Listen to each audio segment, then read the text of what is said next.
Oi pessoal, tudo bem? Vamos começar mais uma aula aqui no nosso canal.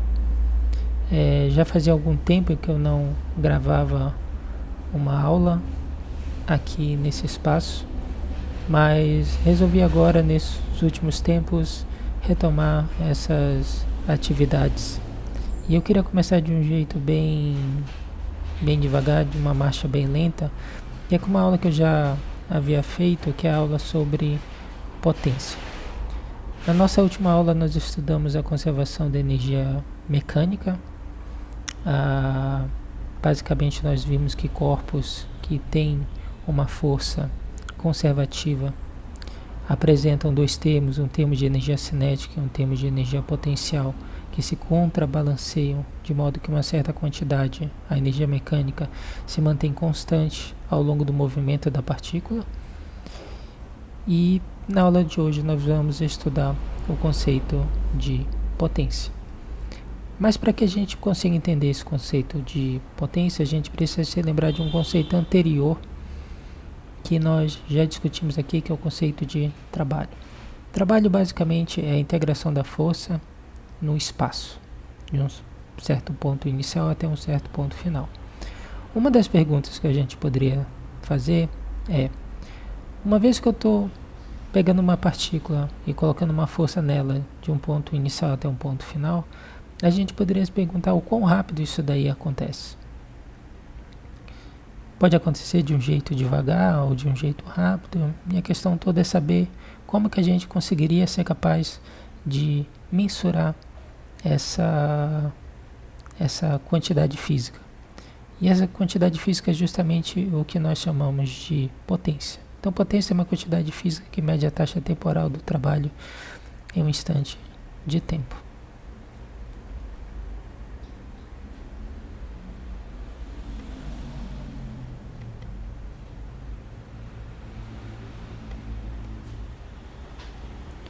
Então, aqui nós temos a fórmula por trás da potência, que é a derivada temporal do trabalho, tá? Então ela carrega todo esse aspecto temporal que o trabalho por si só não possui. A unidade da potência é o watts, que é o joules dividido por segundo. Esse watt a gente encontra, por exemplo, nas lâmpadas que nós compramos para colocar nas nossas casas, e nós vemos que lâmpadas que apresentam uma maior quantidade de watts, elas irradiam mais, elas são mais luminosas, tá? E isso indica exatamente que os processos ali dentro acontecem de uma maneira mais rápida. Mas muitas das vezes a gente não gostaria de escrever a potência através dessa quantidade de trabalho, porque a gente precisaria calcular uma integral e isso seria um processo um pouco mais complicado. Haveria algum jeito de reescrever essa potência de um jeito mais direto, através de termos das grandezas associadas à própria partícula? E a resposta, sim, a gente consegue fazer isso. A maneira com que isso daqui é feita é através dessa conta aqui. Nós temos que o trabalho é igual à integração da força no espaço, e através de uma mudança de variável do espaço para o tempo, nós temos que o trabalho é a integração da força escalar velocidade da partícula no tempo de um tempo inicial até um tempo final, tá? E aí, verificando que isso daqui é exatamente a derivada do trabalho no tempo, nós associamos que a potência é igual ao produto escalar da força pela velocidade da partícula. Então observe aqui que tem três elementos importantes que definem a potência. A primeira coisa é que ela é proporcional à força. Se você tem uma força maior, maior potência você vai ter. Se a partícula realiza o trabalho de uma maneira mais rápida, ela desenvolve uma maior potência também, mas também tem uma outra relação, que é um produto escalar. O produto escalar estabelece basicamente uma relação de ângulo entre os vetores de força e velocidade. Então, por exemplo, se nós temos forças ortogonais à velocidade do corpo, então o cosseno que está associado ao produto escalar ele vai para zero. E, portanto, a gente não vai ter potência associada. E se não tem potência associada, a gente vai ter um trabalho nulo. Então, um exemplo simples para que a gente consiga perceber isso, o exemplo da funda, por exemplo, no Davi e Golias, tá? Davi tinha uma funda que é basicamente uma bolinha que fica presa a um pano e que ele começa a girar essa bolinha. Então você tem uma força de tensão e você tem a velocidade da partícula tangencial a essa força. Como elas são ortogonais entre si, então a potência realizada é nula e, portanto, o trabalho é nulo. Mas mesmo assim a partícula ainda se movimenta. Então isso daí é uma das consequências dessa definição que aparece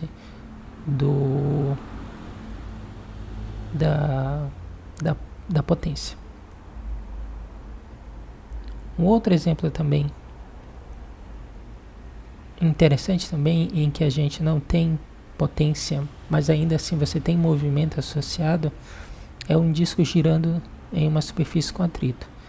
Então aqui a gente tem um certo disco, esse disco está em contato com uma certa superfície que tem atrito, e se ele desliza para frente, ele vai ter uma força de atrito para trás que vai produzir um torque nele, fazendo com que ele gire, e devido à ação da força da gravidade, ele vai ter um peso que empurra ele para frente, fazendo com que ele ganhe uma certa velocidade de translado, tá? Então você vai ter uma velocidade de giro nesse ponto aqui que vai para trás, e uma velocidade de translado que vai para frente. Se você está numa condição ideal de rolamento perfeito, em que essas velocidades se cancelam, então essa velocidade nesse ponto aqui ela é igual a zero, e portanto a potência associada a essa força de atrito aqui, por exemplo, ela é zero.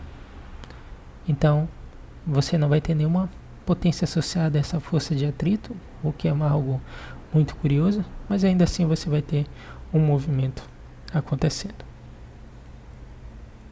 Então assim a gente encerra hoje a nossa aula sobre potência.